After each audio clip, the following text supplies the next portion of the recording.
గ్రామ పంచాయతీ ఎన్నికలను ప్రశాంత వాతావరణంలో నిర్వహించేందుకు ప్రతి ఓటరు ఎన్నికల నియమావళికి లోబడి నడుచుకోవాలని జిల్లా ఎస్పీ డివి శ్రీనివాసరావు సూచించారు.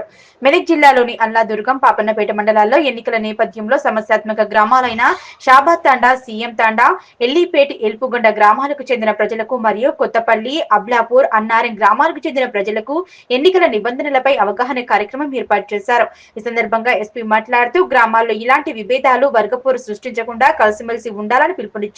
ఎన్నికలు వస్తూ పోతూ ఉంటాయని, గ్రామంలో ప్రతిరోజు ఒకరికొకరు చూసుకుంటూ జీవించాల్సి ఉంటుందని, అందువల్ల ప్రజలు ఐక్యమత్యను చాటించాలని సూచించారు. ఓటు హక్కును ప్రశాంతంగా, స్వేచ్ఛగా వినియోగించుకోవాలని సూచించారు. గత ఎన్నికల్లో గొడవలకు కారణమైన వారిని ఇప్పటికే బైండ్ ఓవర్ చేయడం జరిగిందని, వారిపై ప్రత్యేక నిఘా ఏర్పాటు చేసినట్లు తెలిపారు.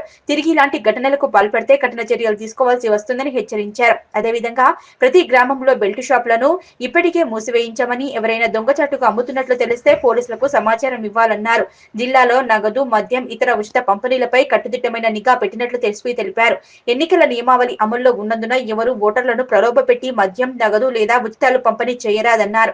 అలాంటి చర్యలకు పాల్పడితే వారిపై కేసులు నమోదు చేస్తామని హెచ్చరించారు. ప్రతి ఒక్కరూ ఎన్నికల నియమావళిని పాటించి ఎలాంటి ప్రలోభాలకు లోను కాకుండా స్వేచ్ఛగా తమ ఓటు హక్కును వినియోగించుకోవాలని ఎస్పీ ప్రజలను కోరారు. సోషల్ మీడియాలో విద్వేషాలు రెచ్చగొట్టే పోస్టులు పెట్టవద్దని, అలాంటి వారిపై ప్రత్యేక నిఘా ఉందని ఎస్పీ హెచ్చరించారు.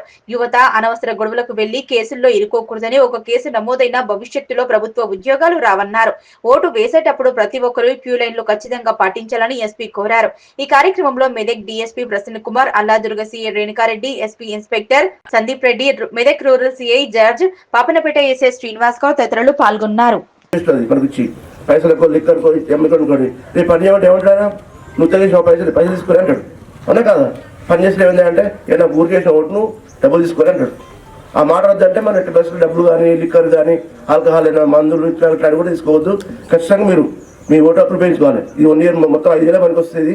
మీరు అనుకున్నవాడు వాళ్ళు చెప్పినట్టుంటారు. కాబట్టి మంచి వాళ్ళని చూసి కూడా మంచి వాళ్ళని చూసి ఎన్నుకోవాలి. ఎవరైతే అభివృద్ధి చేస్తారో గ్రామాన్ని, ఎవరు చేయగలుగుతారో మీరు నమ్ముతారో అలాంటి చూసి చేయాలి. దాంతోపాటు ఎవరికేషన్ చెప్పాల్సిన అవసరం కూడా లేదు. సీక్రెట్ పెట్టాలి. ఎవరు చెప్పనవసరం లేదు. ఎవరికేషన్ అనవసరం నీకే, అది నీ మనసునే ఉండాలి. బయట ఎవరు చెప్పనవసరం లేదు. అది సీక్రెట్ పెట్ట ఉంటుంది. సో చూసుకోండి. ఎట్టి పరిస్థితుల్లో కొట్టాలి కానీ, లేకపోతే ఒకరికొకరు కొట్టాడు, ఒకరి మీద చెడు ప్రచారం చేసుకోవడం, వాట్సాప్లలో పంపుకోవడం.